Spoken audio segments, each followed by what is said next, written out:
I dag er Ytring Media taget på besøg hos Jørgen Jynke Nielsen, der er tidligere Hells Angels rocker, nu forfatter, foredragsholder og nu også stifter af Stabilt Demokrati, som stiller op til byrådet her i Odense og som samler vælgererklæringer for at opnå opstilling til Folketinget. Ja. Tak fordi du ville med. Selv tak. Jeg kan lige tilføje, jeg har faktisk været forfatter og foredragsholder i 30-35 år. Ja, det er langt. Det er ikke noget, jeg har sådan skiftet ud med klubben. Super.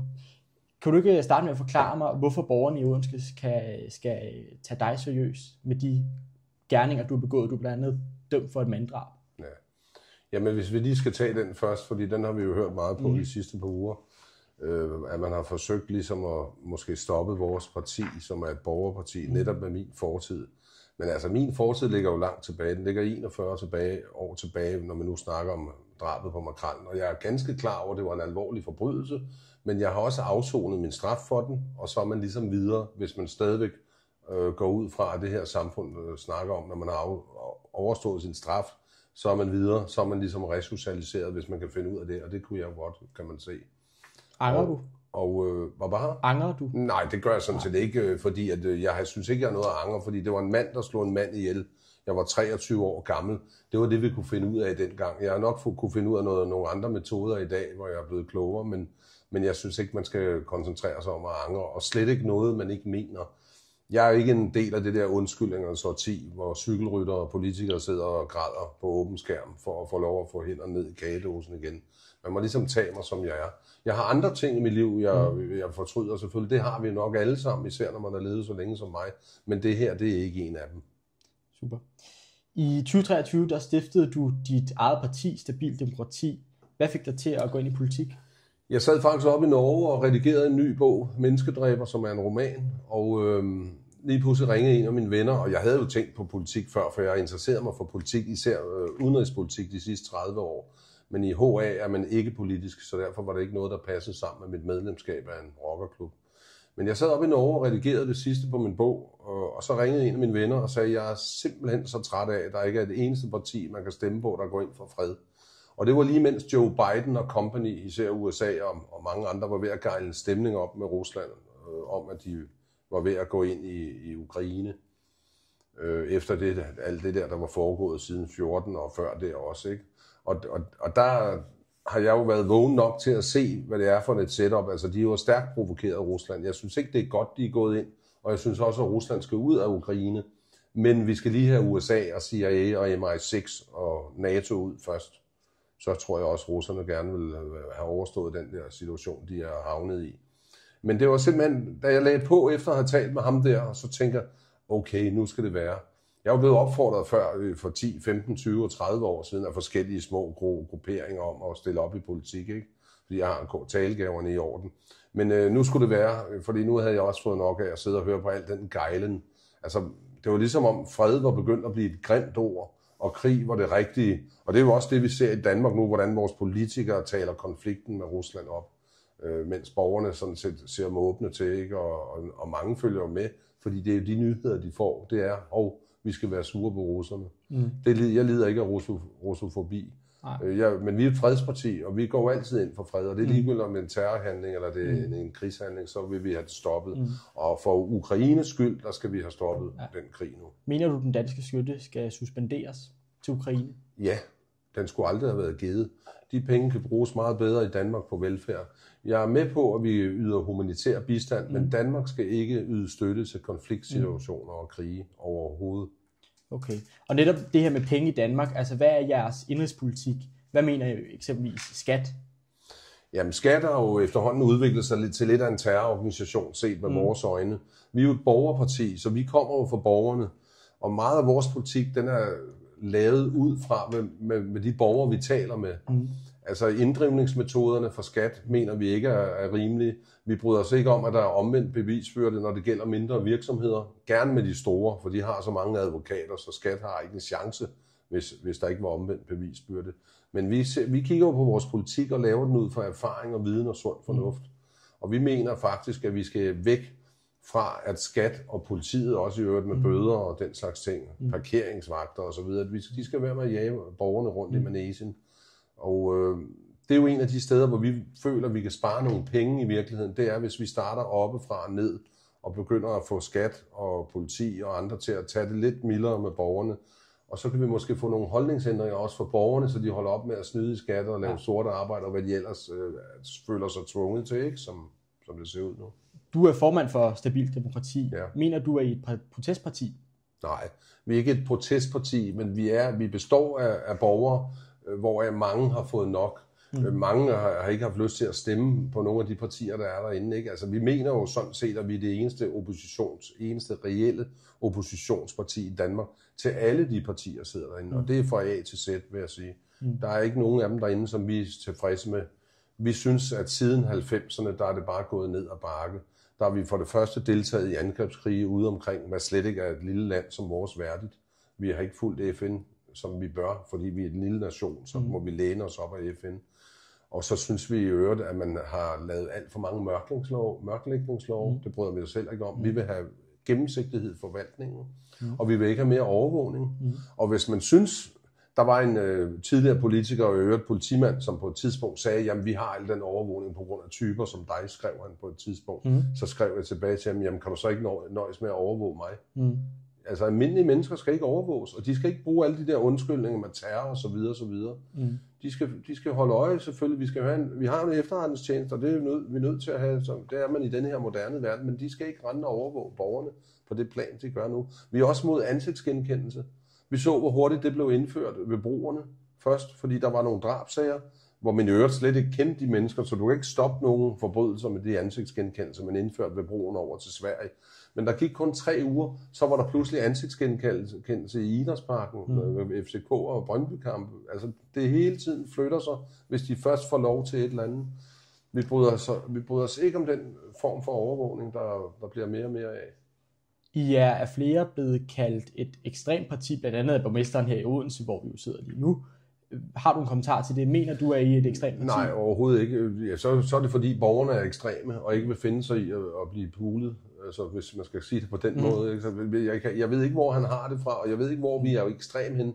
Man kan sige, at vi er anti-autoritære. Det står vi jo gerne med, og vi er et humanistisk parti. Men det er jo ikke noget, vi opfatter som ekstreme. Vi er hverken på højre eller venstrefløjen. Vi er over det hele. Hver eneste politik, som vi arbejder med, og som vi har arbejdet meget på de sidste 2 år, og som snart bliver fremlagt i øvrigt. Jeg tror, vi har mere politik end faktisk alle de andre partier, når det kommer til stykket, når først vi lægger ud.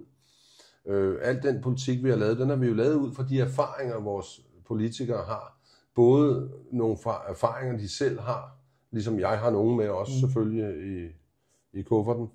Og så ud fra viden, så er det, vi er i tvivl om noget, så spørger vi folk, og så går vi ud og undersøger, men vi spørger dem alle sammen.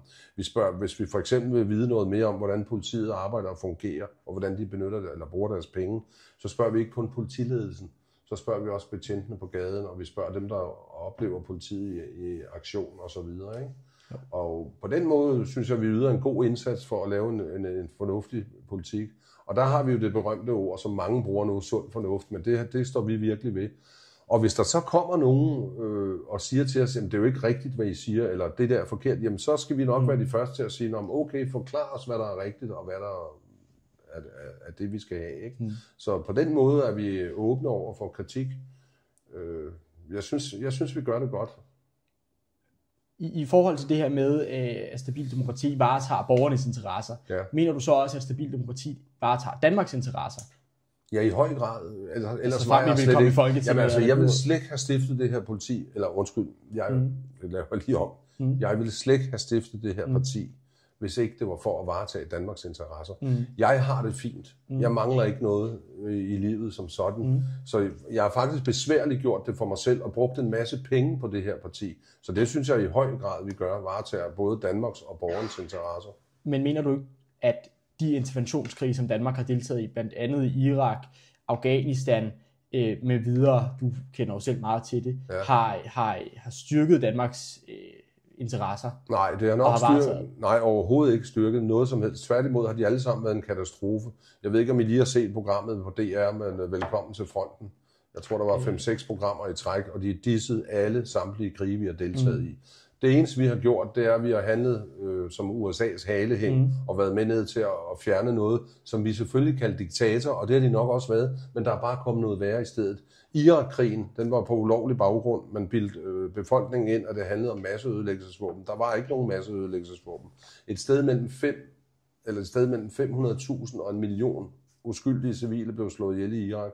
Jeg har ikke tal på, hvor mange der blev slået ihjel i Afghanistan, og Libyen også. Libyen er et land i kaos nu uden Gaddafi, så der er ikke kommet noget godt ud af de krige overhovedet. Tværtimod har vi fået en masse krigsflygtninge til Danmark.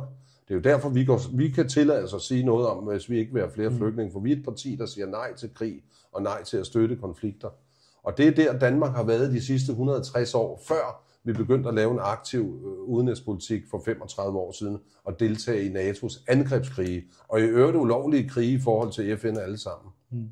Hvad med i forhold til Ukraine? Der er jo mange, eksempelvis vores statsminister, hun har været meget aktiv i den debat, at vi i forhold til, når vi sender våben og støtte til Ukraine, derved også varetager vestens interesser og Danmarks interesser. Hvad mener du i forhold til det? Jeg tror, hun varetager sine egne og politikernes interesser. Der er jo lavet nogle polls rundt om i Europa, og det viser sig, at over 80% af befolkningerne i Europa er imod krig. Ikke i Danmark, fordi vi er ligesom blevet lidt for manipuleret heroppe i Danmark. Der er det 30% imod osv.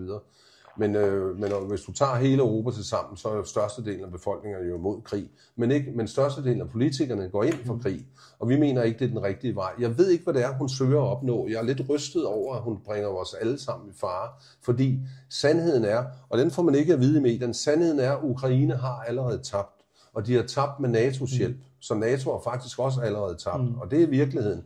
Og det, der sker lige i øjeblikket, det er, at man er helt nede nu. Og så kan man sige, at det er ligegyldigt, hvad man synes den ene eller den anden vej. Men nu er vi helt nede i at tage soldater fra dem, der er 18 til 28 år. Og det fortæller jo mig, det er den sidste generation, de har fat i nu.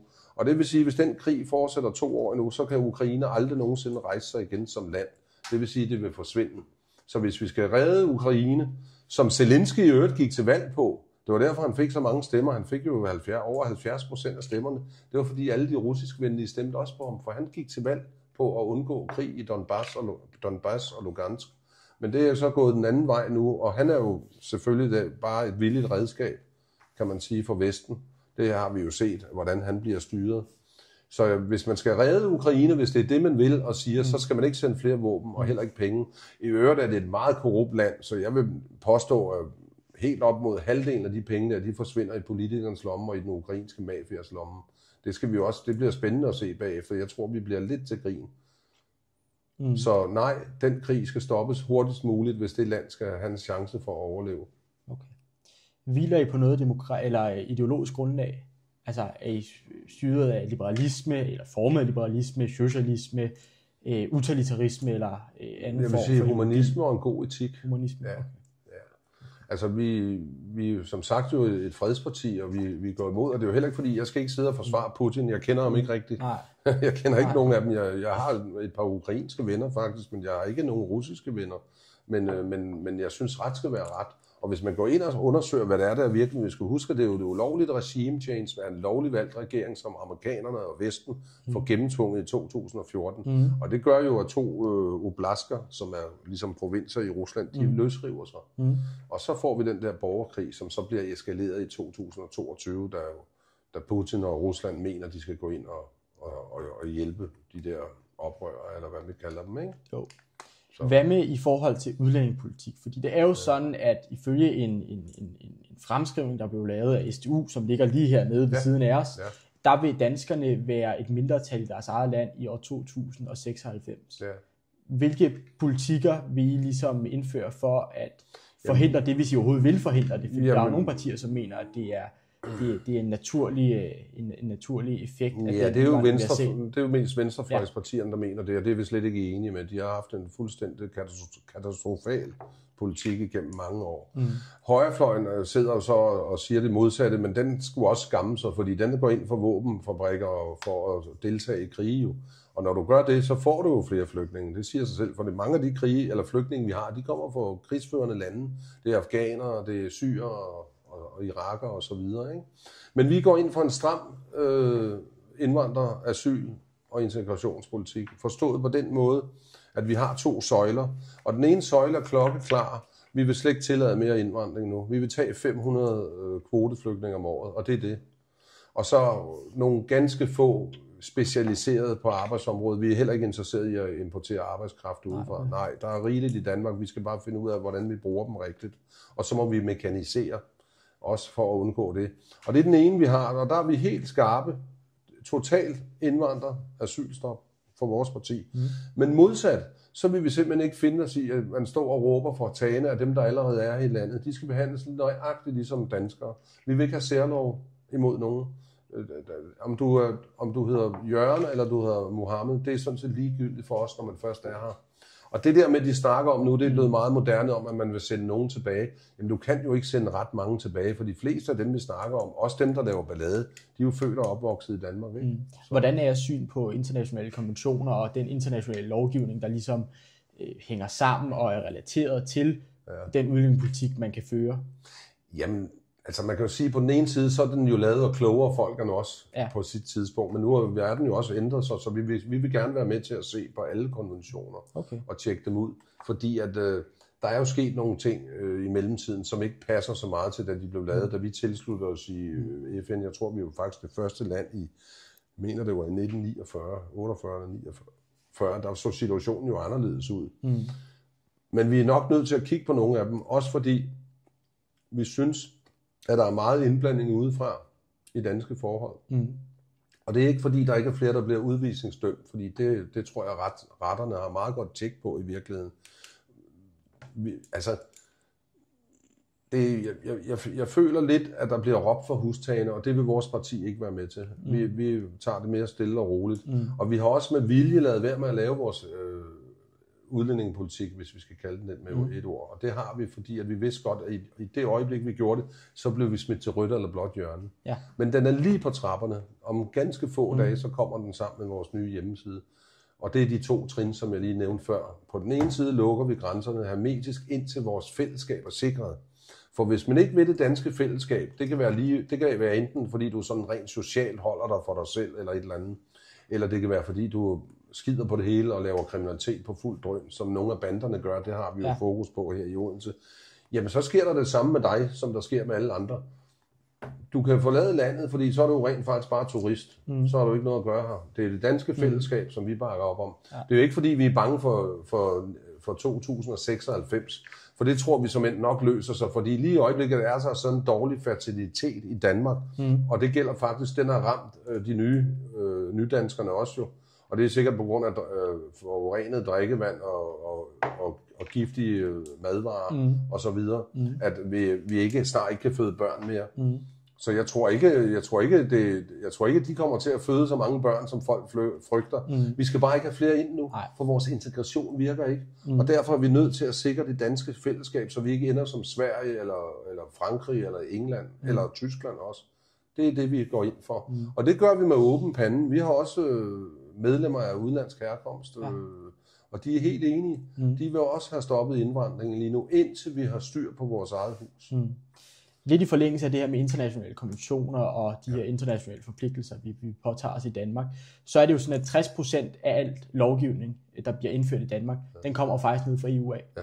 Hvad er jeres holdning til EU? Ja, det skal stoppes. Det skal stoppes. Ja. Skal vi meldes ud? Nej, det synes vi ikke, vi skal, for vi kan jo rigtig godt lide den fri bevægelighed, og vi kan godt lide, at man handler med hinanden og så videre.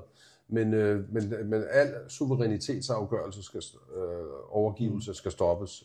Det er jo lidt det, der hænger sammen med EU. Det gør det, ja. Og men det vil vi ikke. Der skal vi lige, nu har vi jo ikke nogen rigtige forbehold mere, men det skal stoppes med, at de blander sig så meget. Vi kan ikke rigtig tage EU alvorligt i det øjeblikket, så længe de for eksempel har 2 hovedkvarterer, fordi belgierne og franskmændene ikke kan blive enige om, hvor det skal ligge henne. Det koster os 3,5 milliarder om året at flytte frem og tilbage, ikke? Bare som nævne et eksempel. Og de skal heller ikke komme med deres nye EU-ID, som jeg ved er på vej. Ja. Det bryder vi os heller ikke om i stabilt demokrati. EU skal dæmpes, og så skal det moderere sig. Danmark skal styres for Danmark. Ja. Så det er ikke fordi, vi vil ud af EU, så vi er ikke et EU-modstanderparti, men vi er modstandere mod, netop som du lige siger, af al den lovgivning, der bliver trykket ned over hovedet på os. Nu lidt tilbage til det her med stabil demokrati. Hvor ser du stabil demokrati om 5 år? Altså anser du det som værende plausibelt, at I kommer i Folketinget, i Odense Byråd, eller i andre beslutningstagende organer. Man skal jo tro på det, man kæmper for, først og fremmest. Ikke? Og jeg er lidt fræk. Jeg siger, at der er 2 muligheder. Enten så får vi så mange stemmer, så vi bestemmer, så vi kan få gennemført. Altså vores parti er jo bygget op om 5 hovedprincipper. For det første, så skal politikerne opføre sig ordentligt, og de skal være ærlige og ordentlige over for borgerne og holde det, de lover. Det står i vores vedtægter. Vi har ingen gang på jord. Man kan gå ind og se vores vedtægter på vores hjemmeside. Vi har slet ikke nogen gang på jord, hvis ikke vi følger det. Vores principprogram, som er partiets grundlov, det siger det samme. Så der er vi helt klare i mælet. Det næste, det er, at vi er et fredsparti. Det vil sige, at vi er imod alle krige og terrorhandlinger. Vi synes, det er fuldstændig vanvittigt, at der er millioner af mennesker, der går på arbejde hver eneste dag rundt omkring i verden, og så samler de dødsmaskiner, som så bliver solgt til højre og venstre, for at slå flere mennesker ihjel. Det mener vi må stoppe på en eller anden måde. Og hvis ikke vi kan stoppe våbenindustrien, det er jo så lidt visionært for mig af, men hvis ikke vi kan stoppe den, så må vi give dem deres metadon i kraft af at få dem til at bygge en base på månen for fanden og lave det asteroideforsvar. Og det kan lyde lidt vildt, men det er de jo faktisk allerede. Tankerne er der, og planerne er der allerede, og bliver snakket om. Men så giv dem penge til det, og så hold op med at slå mennesker ihjel på jorden. Hvad er det for noget, vi har gang i? Det er jo fuldstændig sindssygt. Det kan alle vel se, hvis de sætter sig ned og tænker sig om. Ikke? Så det er da en af vejene.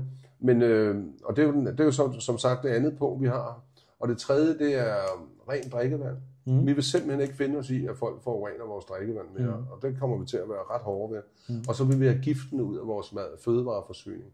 Og det gælder alle. Det er ikke bare landbruget. Det gælder også brandvæsenet og militæret, der forurener, og byerne i høj grad. Lige nu så står halvdelen af vores rensningsanlæg og pisser lort ud i søer og åer og vandløb. Og det er jo fuldstændig vanvittigt også, at vi forgifter os selv. Og så har vi den sidste, det er billig energi. Vi vil have kontrol over energimarkedet i Danmark, som man for eksempel har på Færøerne, hvor jeg lige har været oppe. Der er det altså staten, der bestemmer, og ikke noget med rødvinsaftaler og se, hvor det går. Det er det, der er problemet. Der er for mange mennesker i dansk politik, som kommer for at berige sig selv. Det gør vi ikke. Hvis man igen ser på vores vedtægter, så har vi en stærk integritet, og den handler om, at vi ikke kan få mere i løn end som så. Jeg får for eksempel ingen løn for partiet. Det står direkte i vores vedtægter, jeg ikke kan. Vi modtager heller ikke medaljer. De eneste medaljer, som vi kan få, det er dem, vi kan købe hen hos bageren. Ikke? Okay. Og så det er de 5 hovedprincipper. Og nedenunder der har vi noget, vi kalder Plan Danmark, og der har vi 13 kasser, og der sidder lige i øjeblikket 36 mennesker i inderkredsen og arbejder på politik. Okay. Lidt forskelligt, hvor mange der er. Der er måske 3 i den ene kasse og 6-7 i den anden kasse. Man kan godt have flere kasser. Man kan være i dem alle sammen, hvis man vil.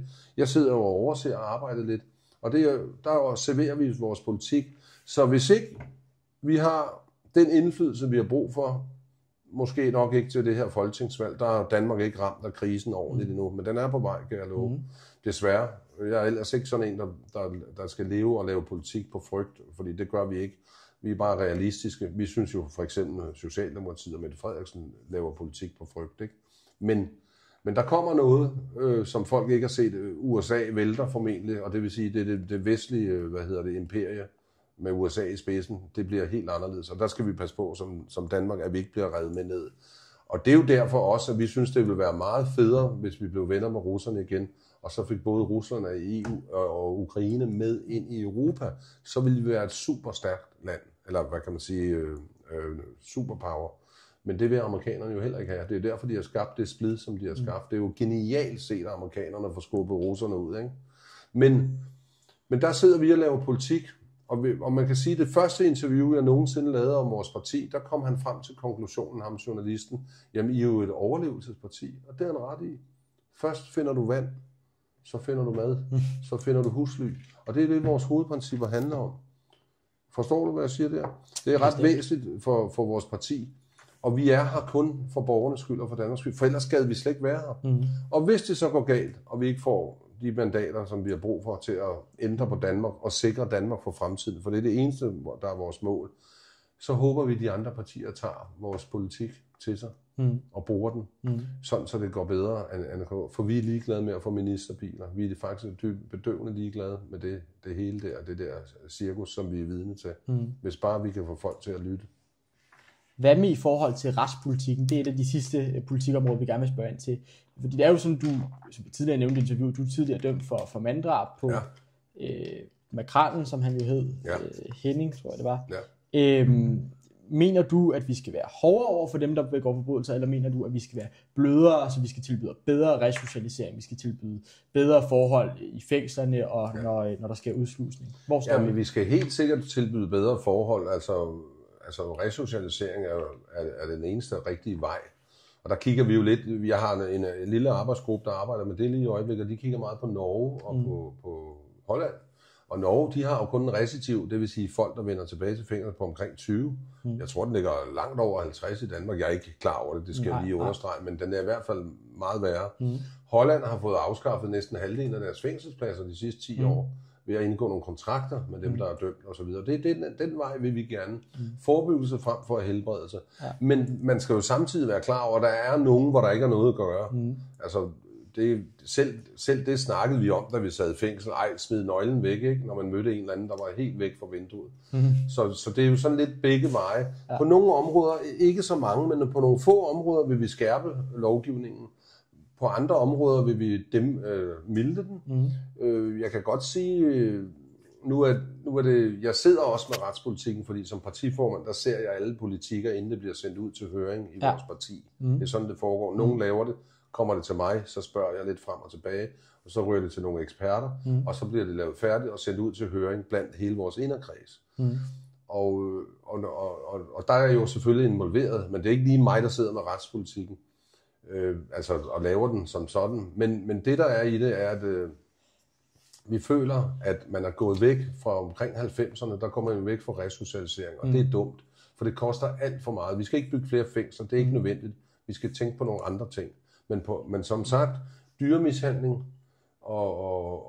altså grov dyremishandling, og grove voldtægter og pædofili, der mener vi, der skal forvaring til. Det mener vi er sygdom. Men i Danmark, der har vi jo set, recidivprocenten, den er gået op siden 90'erne, men det samme med retsfølelsen. Altså, mener du ikke også grundlæggende, at man har pligt som parti til at prioritere retsfølelsen i befolkningen, lige så vel som prioritere forbrydernes mulighed for resocialisering? Jo, men det er jo spørgsmål med, hvad der er bedst for befolkningen. Er det ikke bedst, de kommer ud og lader være med at begå forbrydelser, og at vi ikke skal betale det? Fængselspladser er meget dyre. Man skal forstå, at vi straffer, som vi har råd til. Det vil sige, da jeg sad inde for mange år siden, eller vi kan sige første gang, der tror jeg, vi havde omkring 2800 fængselspladser i Danmark. Og det var fortrinsvis åbne fængsler. Nu er det jo omvendt. Nu er der omkring lidt sted mellem 4.000 og 5.000, så vidt jeg ved. Og det er fortrinsvis lukkede fængselspladser. Så der er jo sket en forrådelse, og den mener jeg, at systemet selv har været med til at skabe langt hen ad vejen. Det er lidt dybere at komme ind i. Men selvfølgelig skal man tage hensyn til offerne. Det gør man jo også. Der er en offerfond og så videre, ikke? Og det er jo ikke offerne, der ryger i fængsel. Det skulle det helst. Ja, det har jeg så prøvet en enkelt gang, nok.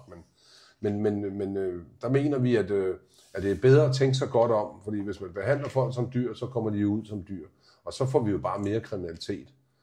Så jeg synes, det er klogt at tænke sig godt om. Og alle eksperter siger jo også, dem lytter man jo ikke til. Det er jo også noget, vi kommer for at gøre. Hvis man laver en høring omkring noget ny lovgivning, så spørger man jo som regel dommerforeningen og advokatrådet og alle mulige forskellige. Og de advarer altid mod hårdere straffe, stort set med det hele. Men man lytter ikke til dem, for man har bestemt sig, så det er bare sådan et skindemokrati, de kører der, politikerne, ikke? Det synes vi er tåbeligt. Vi må gøre noget andet, når nu det fortsætter med at være dårligt, så må man ligesom slå om, ikke?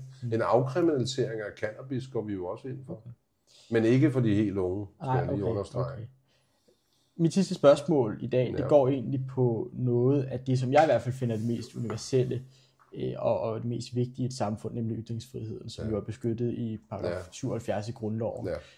Hvad mener du grundlæggende om ytringsfrihed, og støtter du de indskærpelser, vi har set af ytringsfriheden blive gennemført, altså eksempelvis paragraf 110e, altså den, der i folkemunden bliver kaldt Koranloven, og paragraf 266b, som jo bliver kaldt racismeparagrafen i folkemunden, som jo egentlig er en gruppeforholdelsesparagraf. Hvordan ser du på de indskrænkninger, vi har? Ja, dem er vi ikke så meget for. Altså, hvis du tager Koranloven, den bryder vi os ikke om. Den er skruet helt forkert sammen. Og jeg synes egentlig, den var unødvendig. Altså, jeg støtter sådan set, at folk ikke skal stå og svine andres religion til på den måde, som nu er det. Men er det så ytringsfrihed? Kan man så kalde det? Jamen, du vil jo godt gøre det, men hvis det forårsager så meget gadeorden, som det gjorde, så mener jeg bare, at politiet skal benytte sig af politivedtægten. Okay. Det vil den også gøre. Hvis vi, os 4, der sidder her i lokalet i dag, hvis vi gik ned på gaden og skabte os helt åndssvagt dernede, så var det ikke bare længe inden der kom nogen og sagde smut. Og så kan man sige, så er man nødt til at beskytte en politiker lidt mere jo. Det er jo det var det, der skete jo med Rasmus Paludan, ikke? Det var fordi han var politiker. For han havde bare været en almindelig dødelig, der stod på gaden, så var han jo blevet bedt om at smutte med det samme, ikke? Men så koranloven er jeg ikke vild med, fordi den er skruet forkert sammen. Vi går stærkt ind for ytringsfrihed i vores parti. Nu ved jeg også, at de lige præcis i dag har vedtaget en lov om politikere, at man ikke må sige noget. Det er i hvert fald blevet fremlagt i dag. Ja, fremlagt. Og den støtter vi ikke, den lov. Vi støtter, at man ikke må true og bruge vold mod politikere. Det skal der ikke have nogen tvivl om, fordi hvem gider være politiker, hvis man risikerer at få tæv eller blive skudt, som vi ser det i USA. Men vi støtter ikke, at folk ikke må kalde mig for en spade, eller brænde en dukke af mig af. Det synes vi, det er at gå for langt. Der skal være plads til meget på internettet. Og jeg har igennem de sidste 30 år, har jeg oplevet meget dels som talsmand for den klub, jeg var medlem, men også nu kan man se. Altså, så skal jeg så række hånden op og sige, du må ikke kalde mig morder. Så. Det synes vi er for meget. Vi er stærkt. Ytringsfrihed, forsamlingsfrihed, altså alt, hvad der står i grundloven. Grundloven er faktisk udmærket. Den kan godt trænge til en revision, men den er skrevet også af nogle kloge folk, ikke? Så censur og det skal ingenlunde indføres. Du skal have tak, fordi du vil være med i dag. Det tak for det. Tak. Selv tak. Yes. Det var det. Det var godt. Er I tilfredse? Ja. Det var godt. I fik der nogle svar. Bestemt. Jeg ved ikke, kender du til den politiker nede i Tyskland, der hedder Saba?